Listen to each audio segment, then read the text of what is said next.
Yates County and beyond. Welcome back to another episode of Invasive Species Friday.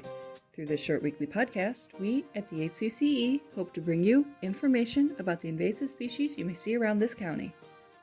We are at the streambank with this week's invasive, Japanese knotweed. Native to Eastern Asia, Japanese knotweed was introduced to North America as a horticultural plant in the late 19th century.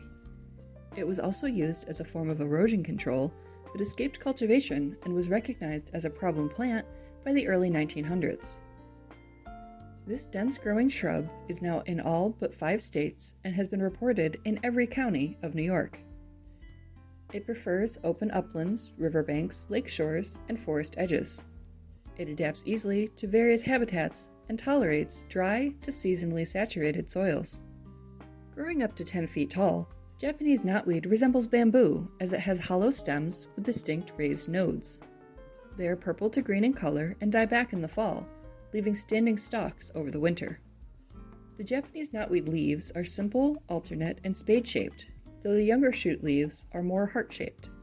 The mature leaves are about 3 to 4 inches wide and 4 to 6 inches long, and the upper surface of the leaves is a dark green color, while the lower surface is pale green. The flowers of this knotweed are tiny and creamy white or greenish in color. They bloom in plume-like clusters from August to September. These flowers give way to small, triangular, shiny black seeds. They have papery wings that help them float through the air or water. The Japanese knotweed mainly reproduces through fragmentation, however, as a new plant can sprout from a piece of live stem or root. The roots of the plant are horizontal and can extend up to 32 feet away from the parent plant. New infestations can be created if the roots or rhizomes are washed downstream during flood events in its streambank or lakeshore habitats. Japanese knotweed emerges early in the spring and can grow up to 3 inches per day, allowing it to quickly outcompete native plants. The dense thickets it forms can reduce light penetration by 90%. Then, when the plant dies back in the fall, the resulting mats of dead and decaying material shade out other plants, preventing them from growing. Japanese knotweed stands don't support native wildlife populations like native plants do, which results in a decrease in biodiversity around infestations. It provides poor erosion control as well, degrading aquatic habitats and water quality. Aside from severely damaging wetland and riparian habitats, this knotweed can significantly impact infrastructure. Banks where the plant is established are much more vulnerable to erosion and susceptible to flooding, which can damage nearby homes and businesses. Furthermore, the Japanese knotweed stems can grow through concrete and asphalt that is up to 3 inches thick. This includes building foundations, and there have been reported, but rare cases, in the UK where the plant has made it all the way into the house. In their search for water in urban areas, the plant's roots will exploit cracks and gaps in underground pipes, worsening existing damage. On top of that, the roots will continue to grow and can completely block the flow of water through drains. Okay, so Japanese knotweed is a fast-growing invasive that can cause a lot of damage to habitats and homes. So how do we get rid of it? Well, it's not easy and you have to be persistent. No matter the method you choose, expect it to take years before an infestation is under control. If the infestation is small and young, it's possible to hand-pull the plants. You need to remove as much of the rhizomes as possible because they will reshoot, and it's highly likely you will need to do it many times to fully get rid of the plant. Make sure to properly dispose of the debris. It should be burned if regulations allow, or bagged. Don't compost this stuff.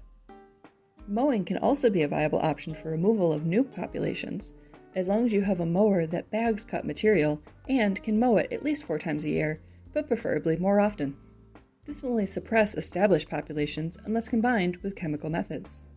Stem injection, cut chip application, or foliar sprays are all possible chemical techniques, but care needs to be taken with the timing of each method, and there are special rules if the infestations are in or near water bodies. Alternatively, there are newer techniques for battling infestations that have had varying success. Covering the area with a taut black tarp and mulch can smother the plant as long as the area is monitored for holes and the plant's escaping out the sides. This method can take up to 10 years. There is also a similar treatment method called mesh tech. Developed in the UK, a wire mesh fence is laid over a cut-down area of Japanese knotweed. As the stems grow up through the mesh, they expand in diameter, eventually reaching a point where the steel cuts into them and they girdle themselves. This means the connection between the roots and foliage is severed, preventing the flow of nutrients and water. By allowing the plant to girdle itself, it's forced to expend more energy to create new shoots, depleting its carbohydrate stores, but it doesn't require the human maintenance of other methods. We are teaming up with a local school to tackle their Japanese knotweed infestation with this method, so keep an eye out in the spring for updates.